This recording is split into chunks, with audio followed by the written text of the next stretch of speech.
from washing cars in your parents' garage to now having a lifelong career. People stumble their way into this industry in some of the coolest ways. We act as if the process that was designed in, I think, 1957 by Ford, the journey to the sale, is still relevant today. It's not. There is no one magic bullet in creating loyal customers. We're not going to do that stupid shit. We're not going to hold them hostage to get those 3 referrals. We're going to organically grow them, and we're only going to ask for 1 per year. Do you know at the end of 3 years, organically, by doing so, you'll be at 45 cars a month? Those little things is what ultimately ends up creating a loyal customer. Correct. Welcome to Driven Loyalty, the podcast with proven strategies and expert insights tailored for automotive professionals looking to maximize retention, enhance customer experience, and drive sustainable growth. Here's your host, Jason Harris. Hey, what's going on, Podcast Nation? It is Jason Harris here, and thank you for joining me on another episode of the Driven Loyalty Podcast, where I get to talk, well, anything and everything I want to talk about, what it takes to actually create loyal customers. And I didn't use the word retention. Did you notice that?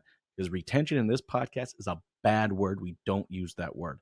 We are here to help you create more loyal customers in your sales department, your service department, parts, and collision. I got a special guest with me today. I'm super excited to get into it. Actually, I'm not going to say guest. I got a friend with me today. All right. I got a friend with me today. I'm excited to get into it. But hey, we can't make cool content like this without our sponsors. And here's a quick message from our sponsor. This episode is brought to you by Podium. So here's a question for you. What would it mean for your dealership if you had one more employee who worked 24/7, never took a break, and was focused solely on turning every lead into a yes, even the after-hour ones, into test drives, a sale, and ultimately, more revenue? Well, let's meet Jerry, Podium's brand new AI BDC. Jerry is a lead conversation machine, ready to jump on every lead that comes in instantly. He can answer questions, keep those leads engaged, and even schedule test drives, all without any direct human supervision. And here's the best part. With a seamless handoff to your sales team, your customers will never even know they were interacting with an AI. If you're curious about how Podium's AI BDC can help you move more cars, check it out at podium.com/SWJ. That's for Strategy with Jason. That's podium.com/SWJ, or just hit the link in the show notes below.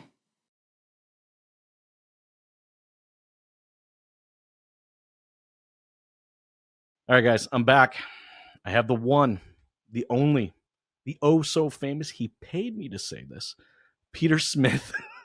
Peter, what's going on, buddy? How you doing? Well, the check's in the mail, Jason. It'll be a third-party triple endorsed check, but I'm sure you'll be able to find somewhere to cash it. No problem. It'll feel a little bit like rubber, right? Yeah. No worries. It's a Canadian one. It's good. So thank you very much for having me on. I really appreciate it. This is a topic that has followed me through my career, the 45 years that I've been in this business. It's I started off, as many of us did, as a last chance for romance kind of positioning. It was this or nothing. Started out in the back end of a dealership long time ago, moved my way up to the front end at 19, and then basically hit the stratosphere at that point. Led in the top 100 people in Canada for Toyota at 19. Nice. And that was based on retention, loyalty, and referrals. So I'm quite versed in this, and I traveled the world, worked for OEMs, worked for dealer groups, vendors, and now I'm out there in the visibility market space, where I'm creating visibility to a number of different platforms and programs, so that we can bring the auto industry back to its greatness that it was when I started in the 80s. So let's get on this. Let's get on this, man. And I always enjoy our conversations. We always like to kind of get into it. It's like two old car dogs just jamming away, right? Hey, man, for everybody out there watching, listening, that don't kind of know you and your background, I am always fascinated how people ultimately get into the business, right? I mean, I find people get into the way of like one of three ways, right? Either, and you know how it is, you're born into the business, which, hey, for a lot of you out there watching, listening, that may be the way you got into it. And congratulations, Mazel Tov. All right. The second way is usually you stumbled into the industry through some crazy fluke series of events, which happens a lot. Or like me, you got conned into the industry. So I'm curious for you, Peter, how in the world did you get started in this crazy little world we call the automotive industry? Well, I got started, like I said, when I was six. Well, I shouldn't say that. When I was 14, I loved cars, and I started washing them in my parents' garage, and started charging an exorbitant amount of money because I heard of this thing called detailing back in the 80s, Nice.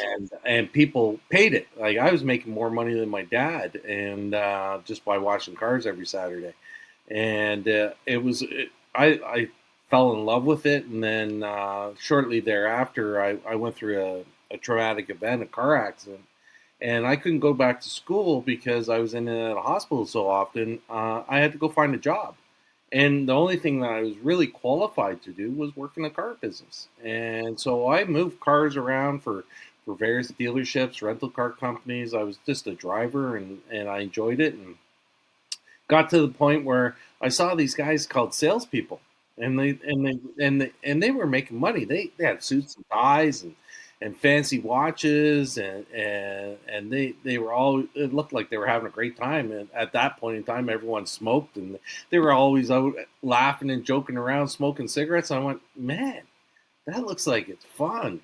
And I got into it, and I became really good at it. And with that, I like I said before, I got to travel the world. I worked in I was part of the development of business development by Ford in the 90s, and it was a very unique thing, and it just, I got to see some really cool things happen and go through this industrial revolution that we've seen, and we joke about it. When I started, we did dealer trades by looking on microfiche. Yeah, there you go. Now you definitely aged yourself there. Yeah, we didn't have fax machines. We hand bombed the credit apps to the banks. We it took a week to deliver a car because we didn't give the cars away until we had full authorization, and it was a very unique process. Now we got so many different technologies that will allow us to instantaneously respond and satisfy customers. It's wild. It is, isn't it? It's super wild. That's crazy, man. From washing cars in your in your parents' garage to now having a lifelong career. I'm telling you, like that's the fun part, right? People stumble their way into this industry in some of the coolest ways. Well, all right, well, Peter, here's our topic today, right? I mean, the podcast is Driven Loyalty. Our intention is to help the industry understand and identify opportunities where they can just create more loyal customers. And I keep saying loyal because I will not use the R word. Retention is not a good word. Just because that Nissan dealership is 6.5 miles up the road and I go there because it's close to me doesn't mean I'm a loyal person to there. I guarantee the minute that warranty on that Armada expires, boom, I'm out. I'm going somewhere else. They have stale coffee, really bad coffee, Peter. I mean, come on, there's just no excuse to have that bad of coffee. Anyways, okay. Today's big problem that we're going to talk about is poor post sales engagement, which, come on, man, this happens all the time, right? It's like, hey, thanks for spending $40,000 with me, and don't let the door hit your ass on the way out. No, don't get me wrong. For a lot of people out there watching and listening right now, you're great operators. That's one of the reasons you watch this show. You are not one of those individuals, but I am talking to the majority of other people out there that just simply don't have a strategy around this. And, today me and Peter are going to talk about this. We're going to give you guys a strategy. We're going to break it down into people, process, and technology, because those three things are the key to any good loyalty strategy, specifically around post-sales engagement. So, Peter, let's start with people, because we're in a people business, right, man? So let's start there. All right. How do we create better people that will improve our post-sales engagement? So let's look at this as a PowerPoint. And the reason why I use that term is PPT, well, people, process, and technology.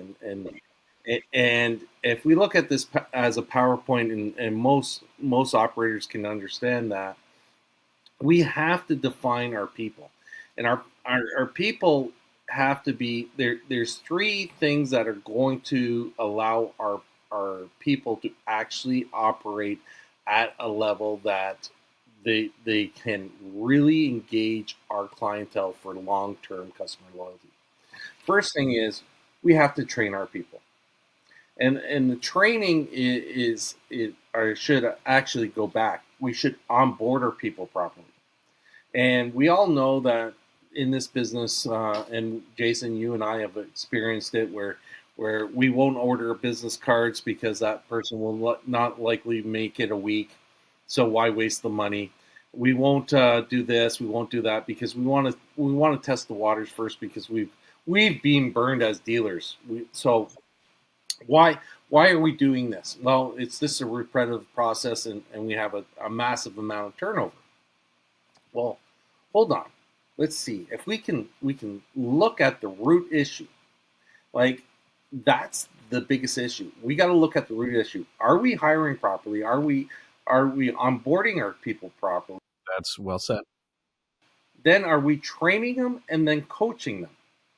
Because that's the steps that we need to do just for the people side of it. Forget about the process side.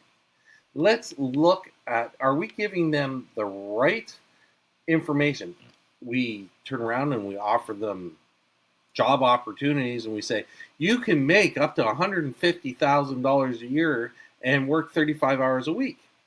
Now, who walks into the business and gets to that level? We go out and which job are you talking about? I don't remember. The sales job. You know, Peter, I remember my first part-time job. Yeah. Okay. Yes, I know which one you're talking about. All right. Sorry. The sales job that we're sitting at a bar, and we're leaning across to the bartender and saying, "Hey, you know what? You'd be a great salesperson. You come work for us. You'll make this kind of money." Well, let's talk a little bit about it, right? Because let's talk about let's go a little deeper down the rabbit hole of making money, right? Let's get into the pay plan, all right? Right. Because I think the pay plan tracks the person, okay? Mm-hmm. And I think there are ways that a pay plan needs to be created and defined to attract the people that we want, that are ultimately going to support a great loyalty experience. And guys, loyalty doesn't stop. Like that experience that generates the loyalty doesn't stop at the moment that they take delivery and they're out the door, right? I mean, look, like I remember the first person I trained under, right? He had his little black book, or his Rolodex, right? And in that Rolodex, there was the kids' names of his customers, their anniversary dates, birth dates, kids' favorite baseball teams and stuff like that. Like, he had information so that when he did follow up, he followed up as a human. Now, I don't know if necessarily who taught him that, or if that was just inherently something that he did or something like that, right? But I will tell you what, there was no part of his pay plan, all right, that supported, all right, him, continuing to follow up with him. That was just that was him creating his business inside of a business. And I hate to say it, but I don't think that exists anymore for most people out there. So we need to find the people that are passionate about making connections, and a pay plan has to be kind of built around that. So Peter, I'd love to kind of get your thoughts. We can spit here. How would you do that, man? First of all, that was all invented by a guy named Harvey Mackay, and it was the Mackay 66. And he developed a way of asking 66 questions so you would know everything and anything about your customer, that you could retain them for life. And that was developed and massaged and brought into the industry, and we worked off Rolodexes and day planners, and we put it all together. Today, that's non-existent. We put it, supposedly there's this thing called a CRM. I'm not sure where it is, because it doesn't operate a lot in a dealership properly. And I know I'm going to take a lot of flack for it, but we don't operate it to its maximum. And if we did, we could change this this monster right off the bat. Mm-hmm. And if we change the pay plan and we turn around and say, an acquired customer costs us more than a retained customer. Yes. We all understand that. 100%. Now, if we pay a certain amount for a acquired customer for commission and a certain amount for a retained customer for commission, and we bonus that out, say we have a 5% swing on it, what are you going to do? You're going to go after the more money. And everyone works their pay plan. Absolutely. That's exactly what they do. So if we say, okay, once we acquire the customer and we look at that customer, say at, okay, a acquired customer gets acquired customer is 25%, a retained customer is 35%, and a referred customer is 30%. I dig it. And we say, okay, that's based on cost. We still have a little bit of acquiring costs for a referred customer, but it's not as high as a true acquired customer from third-party lead generation.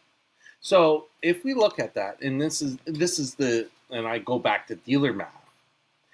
If you look at the conversion rates for appointments, referrals, and for repeat customers, they jump by 15% from 60% to 75% to 90%, respectively.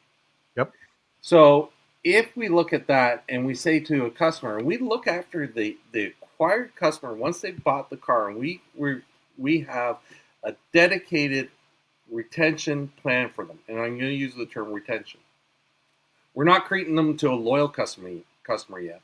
We're creating them as a retained customer. That means when they walk out that door, we have a dedicated timeline for contact and why we're contacting, i.e. the fall. Hey, there's going to be a little light that possibly might show up on your dash. It looks like a flat tire, but it's just warning you that your tire pressures have changed. Come back to the dealership. I'll personally take it around the back, make sure that your tire pressures are correct, and get you on your way. It'll take you 5 minutes if that. Like, see, that is what those little things that you just mentioned there is what ultimately ends up creating a loyal customer. Correct. Here's the thing for everybody out there watching and listening right now. All right, there is no one magic bullet in creating loyal customers. There really isn't. Okay. The general thesis when creating loyal customers is that little things make big differences. Okay.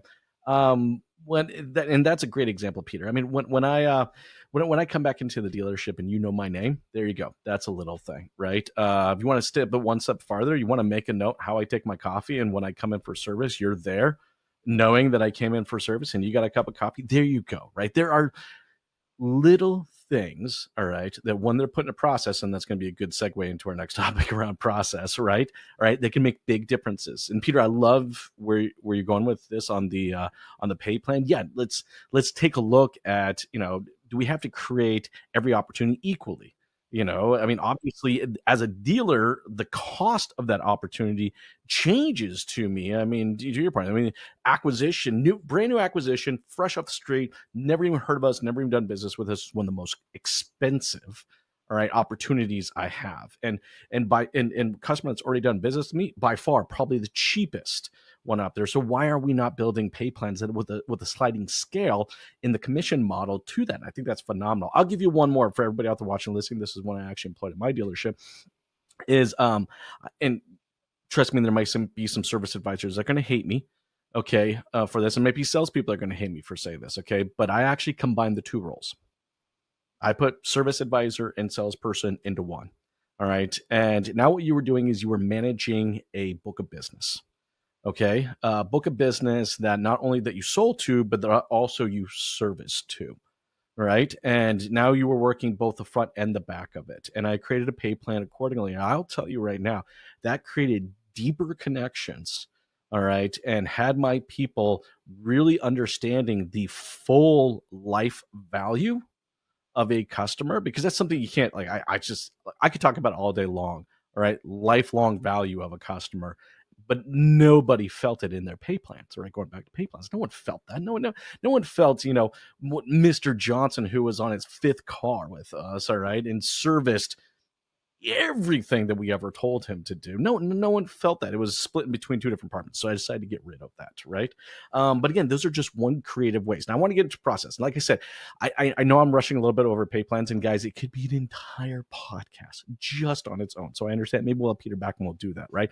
But I think we're getting into the process side because, creating those connections don't happen by accident. You have to be intentional. Therefore, you have to create processes, right, that will intentionally create those connections and encourage that post-sales engagement. And I know, Peter, you got some great ideas on this. So on process, how do we look at a retention or a loyalty program that improves the individual that's coming in to buy it? Let's look at the hospitality industry. Look at loyalty cards. Look at what we can offer as a dealership to retain them back. The numbers are staggering right now. 70% of people who buy a car right now will never return to the dealership, not for the first service. That's huge. That's huge, man. 70% of the retained customers will defect before the warranty is complete. Yep. So before the warranty is complete, we're down to 9% retention. 9%. How does a dealership operate at that level? It can't. It's not possible. Like, and this is why we're chasing our own tail. Yeah, you're going to go out there and spend more money than you can ever imagine to try and fill that need. It's the gym model. That's why gyms go bankrupt all the time. It's awful. That churn is going to disrupt your business more than you could ever imagine. So how do we change that? How do we invoke processes that develop a way of making those customers come back and feel comfortable dealing with you? And it's not just coffee. It's how they feel. It's an emotional bearing that we have to bring to our customers, that we're actually a partner with them. We partner with them for their transportation needs. We have them covered. And in doing that, we have to develop connection processes. Now, that connection process is going to be how we communicate with them. We're going to communicate with them before they have to reach out and go, oh shit, I got to call the dealership. We're going to make sure that their first service is booked. We are going to make sure that we're watching their mileage and knowing when they need to come back to us. We're going to market to them their needs based on their driving. We're going to communicate a sales process that we're in touch with them all the time. So, and getting back to the repeat business and the dealer math, the average salesperson in the United States sells 9.7 cars per month. That's the average. Yep. Now, if we were to take that 9.7, let's round it up to 10, make it easy, and we say we're going to ask those 10 customers to refer one customer to us per year. That's it.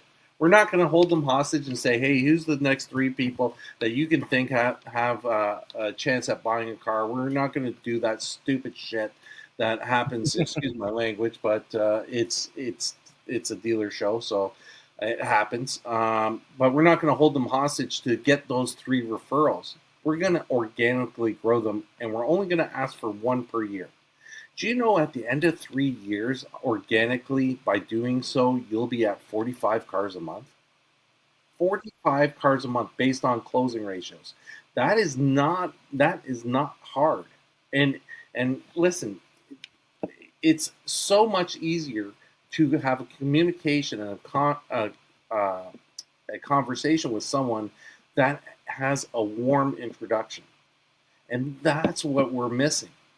And stop the madness of the addendum. Stop the madness of all the hidden charges. Stop. Let's be transparent. Let's actually work that to a point where we want our community to come to us. I'm with you. And that's the problem. And that's what I've been screaming from the rooftops for the last 3 years. That's why I got back into the business, because the Jeep dealership that I purchased my car off of was so horrifically immoral in their actions that I had to write about it, and it was written up by some trade magazines, and they brought me back into the business. It's just horrific. There was something today about the fine print, and someone put the fine print out, and it's gone viral on how dealers operate. That's not crazy. It's those things. It's those little things. See, that's what I'm talking about, guys. For everybody out there watching and listening, look, I know for a lot of you guys, you do good jobs on this. Okay, You're right. But to Peter's point, there are. Okay, I see it. Like you said, I've had the opportunity to visit around 400 dealerships in the last 5 months, and I'm going to tell you, there's some amazing operators out there. I'm going to tell you, there are some that are not so amazing, and I wouldn't personally even send one of my friends or family, go purchase a vehicle from them. But it's those kind of little things. See, that's the thing. I think everyone has to realize is that, it's little things like this, these little processes that just have to be looked at, that tip the scales between a great experience that ultimately generates loyalty and a bad experience, which then generates a pissed off customer who's yelling at the top of their lungs, do not go do business with these people. Right. So it's like, I know. And look, it's a balance. Look, when it comes to process, and Peter, there's some great processes there, man. And I think hopefully if you guys out there watching, you take some notes on this. But I will say when it comes to process, there's a lot you have to look at, and it's a lot of little things. And one of the biggest processes I can encourage you to go execute at your dealership right now is a little things meeting. All right. I used to host this with my managers, and I absolutely loved it. Okay. This was a meeting that they could not bring something big and catastrophic to it. All right. Because if it was big catastrophic, we'd probably dealt with it later. We'll deal with it in real time, right? Little things, all right, that they were going to change and they were going to make impact within real time. We're talking real time, like within 2 weeks of having that meeting, whatever little thing they identified was going to be fundamentally changed. And hey, Peter, it could have been something as simple as, hey, this text is too small. I'm going to reorder these documents with larger text so people can actually read the damn things and actually know what the hell's in there. Maybe the language is not appropriate, and we need to look at that, right? So, like, I encourage you, one of the best processes, and Peter's got some great processes too as well. The best process you can do is start doing a little things meeting with your managers. All right, document 1 to 2 little things that as a department you're going to make adjustments to. Those little things over time make big differences.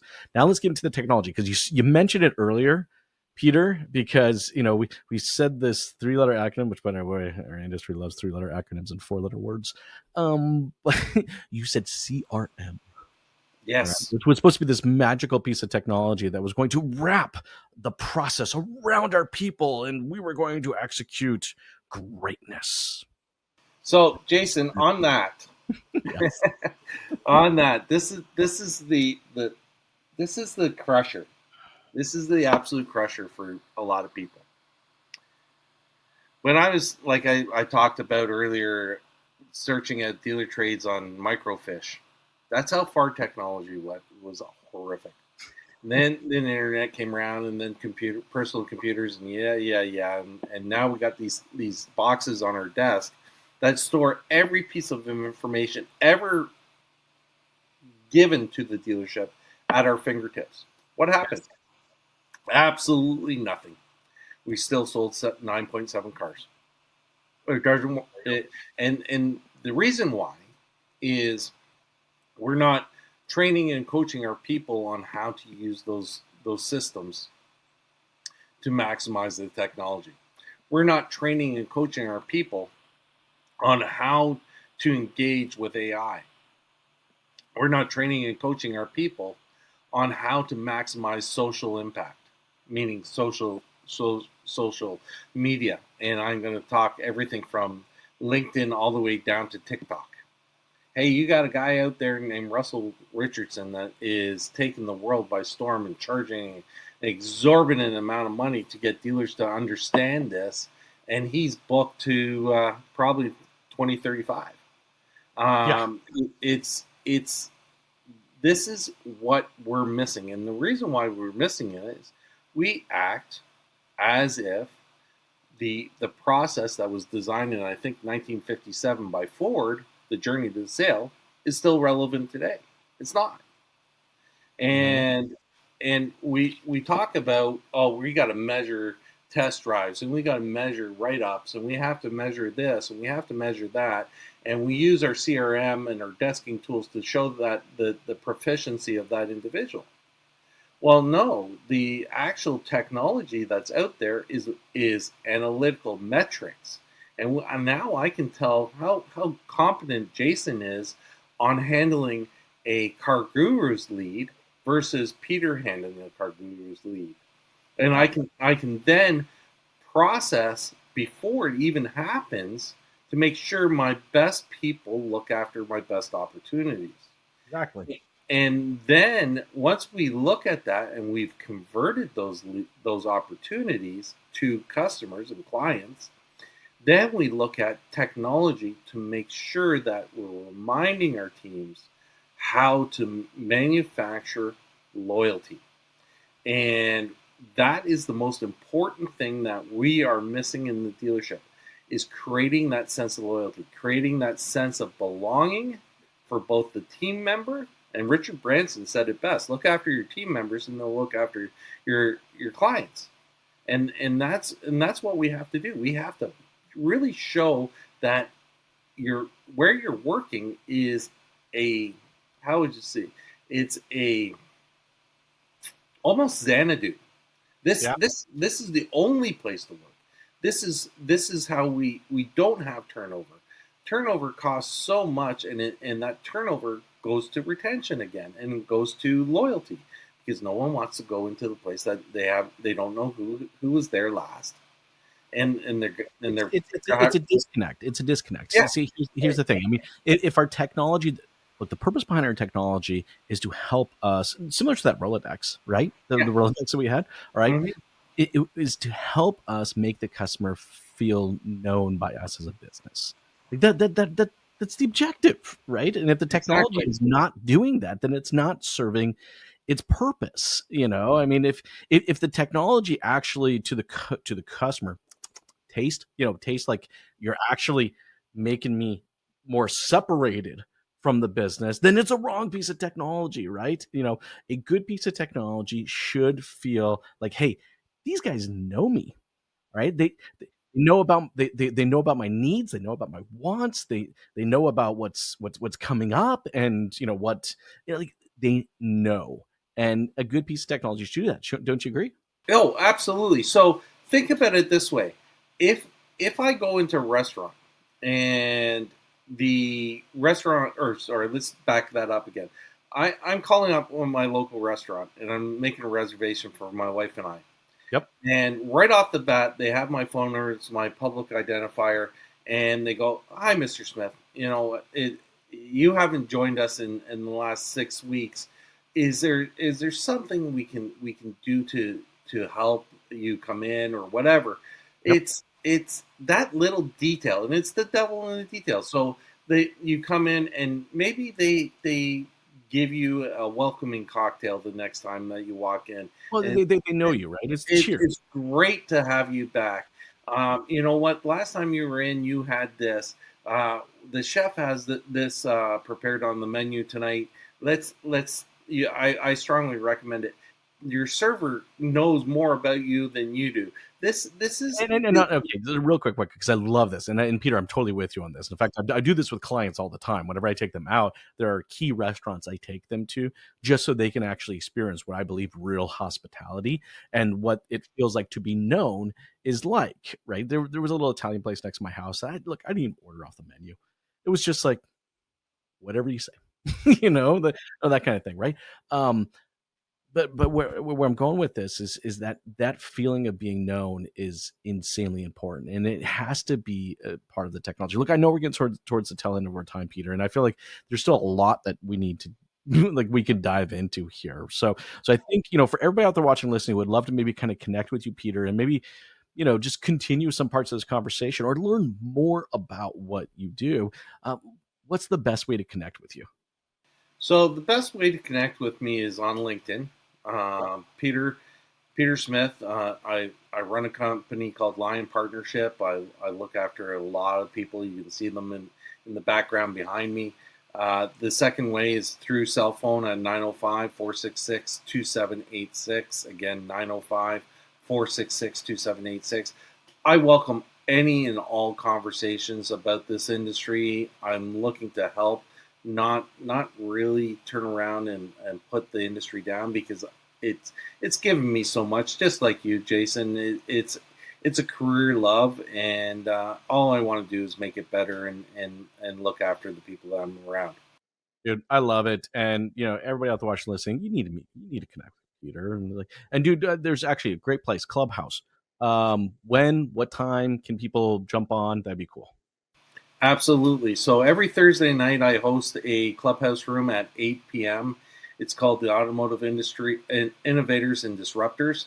We really stir it up on current topics, what people are thinking about, what technologies out there, and really looking to make the industry better. And we have some fantastic sponsors that allow us to make it happen, and it's really intriguing.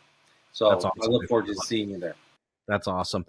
Hey, for everybody out there watching and listening, most people at this point in time in the show is going to ask you to hit that like button, smash the subscribe, and all that good jazz. I'll be honest with you, I'm going to ask you for something different, because one of the biggest compliments that you can give us as content creators is to share the show. Share the show. That means the world to us. If you got a manager or a colleague or a friend that needs to hear some part of today's conversation about creating more loyal customers in their dealership, share the show. It means absolutely a ton to us. Great way to say thank you, right? Hey, Peter, thank you so much for the time today, man. This has been a blast for everybody out there watching and listening. You have yourself an amazing day. Thanks, guys. Thank you. Thanks for tuning in to the Driven Loyalty Podcast. Don't forget to like, comment, and share.